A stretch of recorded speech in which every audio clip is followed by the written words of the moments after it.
jalan elok-elok.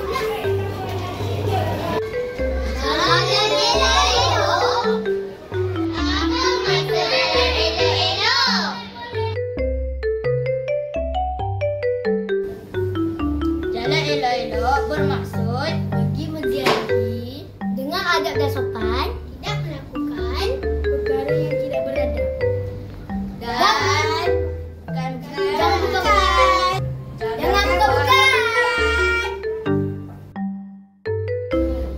Pertama, mari sana sini masuk. Kita pergi beraya. Assalamualaikum.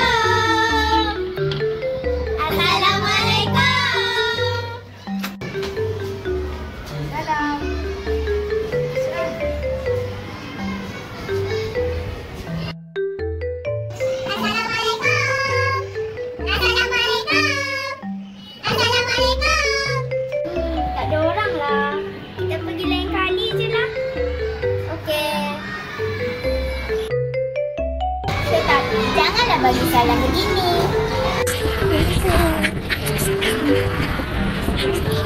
Tak dengar suara.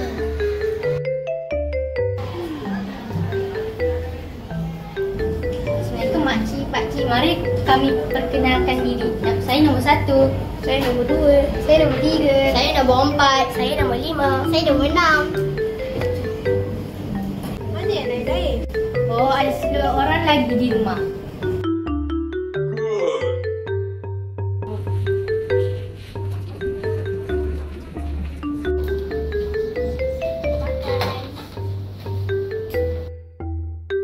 Bila kita bertemu tuan rumah, kita harus bersalaman.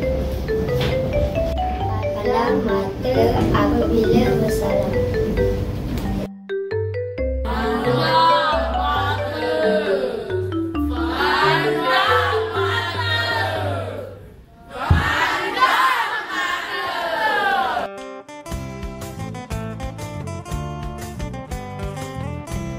Penduduk raya, ucaplah terima kasih.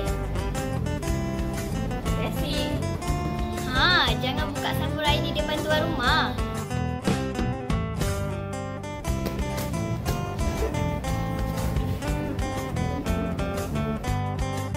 Jagalah tingkah laku semasa beraya.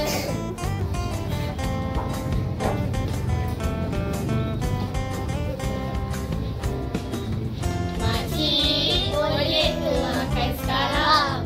Boleh, silakan.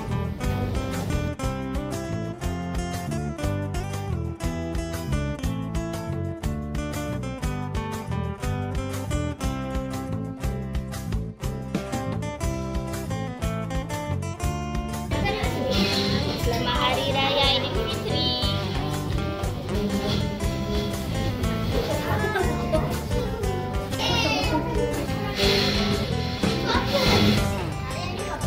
Selamat Hari Raya Aidilfitri. Selamat Hari Raya Aidilfitri. Selamat Hari Raya. Ni macam mana nak susunnya? Cikgu, nanti letakkan Selamat Hari Raya.